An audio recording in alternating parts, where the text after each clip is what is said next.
네, 안녕하세요. 네, 간밤 뉴욕 증시는요, 본격적인 2분기 실적 시즌에 들어가면서 상승 마감을 했습니다. 애플은 또 시가총액 3조 달러를 다시 돌파를 했는데요. 이 시장은 어떻게 보시나요?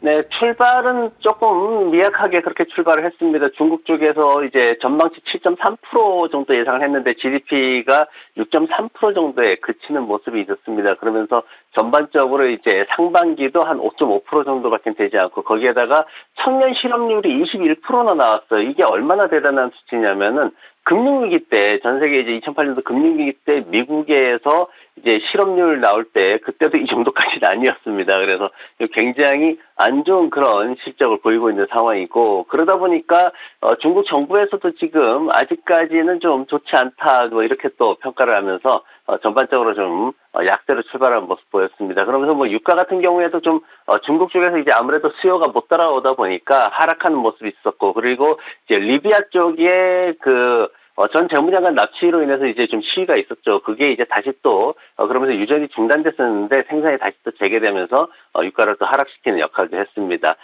시장이 전반적으로 계속해서 올라가는 모습을 보였어요. 그 배경에는 골드만삭스에서 이제 발표한 보고서가 하나 있습니다. 여기에서 앞으로 12개월 안에 침체 빠질 확률이 20%다라고 얘기를 했어요. 근데 기존의 월스트리트에서 지금 얘기를 하고 있었던 거는 그래도 한 54% 정도의 그런 가능성을 보고 있었습니다. 그래서 경기 침체가 올 수밖에 없지 않냐, 이제 이런 분위기였는데 갑자기 이제 경기 침체 안 와도 인플레이션 조절할 수 있다, 이제 골드만삭스에서 이제 이코노미스트가 나와가지고 이제 그렇게 얘기를 했죠. 그러면서 전반적으로 확신을 좀 강화하고 있다라는 그런 얘기를 했습니다. 그래서 시장에서는 계속 이제 지수가 조금씩 올라가는 모습 보였고, 거기다 뭐 테슬라라든가 이런 기업들이 이제 또 좋은 모습을 보여주면서 주가를 더 올리는 모습이었습니다.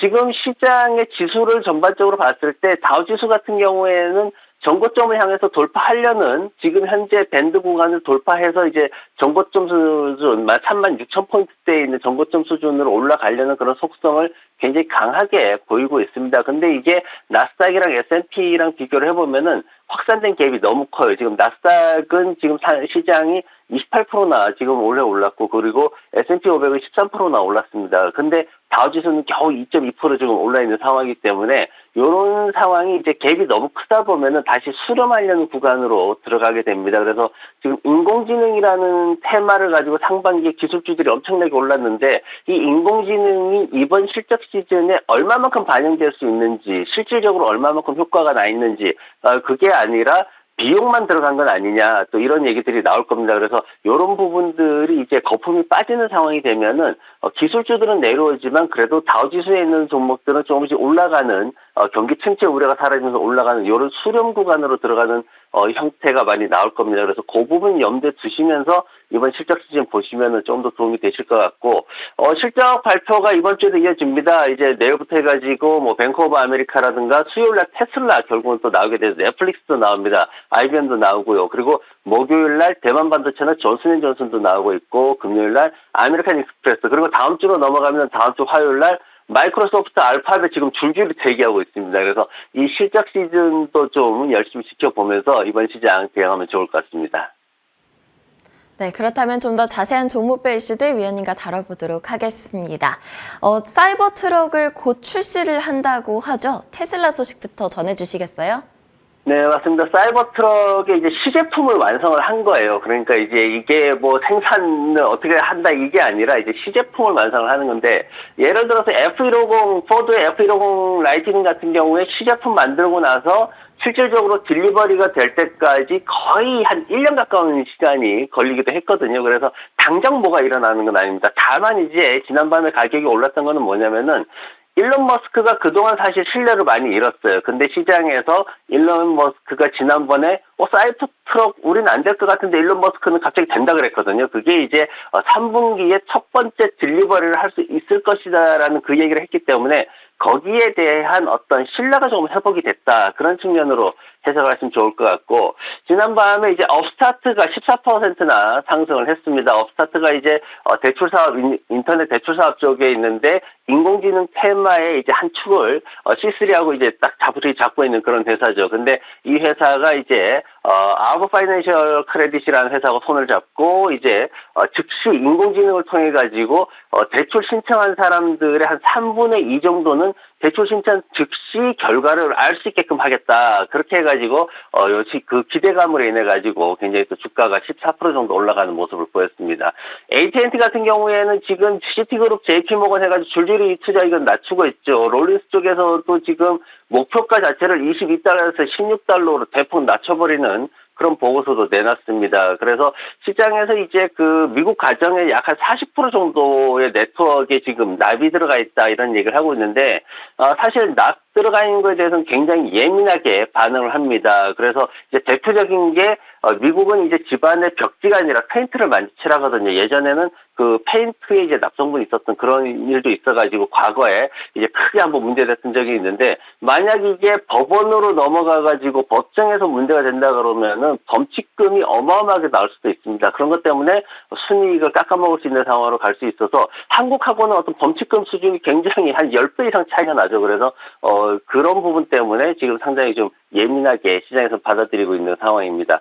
오늘 차트 포드 가져와 봤습니다. 포드 F150 라이트닝 요거 지금 전기차 가격 인하했는데 거의 뭐 $10,000 가까이 이렇게 가지고 차 가격을 49,995달러 이렇게 만들어 놨습니다. 정말 지금 가가지고 한 대 사놓고 와야 되나 싶을 정도로 가격을 많이 이렇게 인하를 했는데 그나마 이제 기존에 지금 2분기 매출이 한 120% 가까이 상승을 했고 그리고 순이익 같은 경우에도 좀 늘어나는 이런 상황들이 있기 때문에 그런 걸 배경으로 해가지고 시장에서 이제 경쟁사들 나오기 전에 점유율을 확보를 하겠다 이런 개념으로 지금 가격을 크게 인하를 했는데 근데 최근에 이제 가격 흐름 봤을 때 소나기는 좀 피해가는 게 좋을 것 같다라는 생각을 해봅니다. 지금 이렇게 가격이 떨어지면은 $10 구간으로 또 다시 떨어질 수 있기 때문에 볼린저 밴드 하한선 굉장히 빠르게 꺾이고 있죠. 거기 이제 내일 캔들이 부딪히게 되면은 바로 직행할 수 있습니다. 그래서 그런 부분들 좀 예민하게 주의하면서 포드는 대응을 해야 될 것 같습니다. 네, 간밤 종목별 이슈들 자세하게 짚어봤습니다. 그렇다면 오늘 위원님의 픽은 무엇일까요? 세계 최고의 칩 제조업체로 꼽히는 기업이죠. TSMC 가져오셨어요.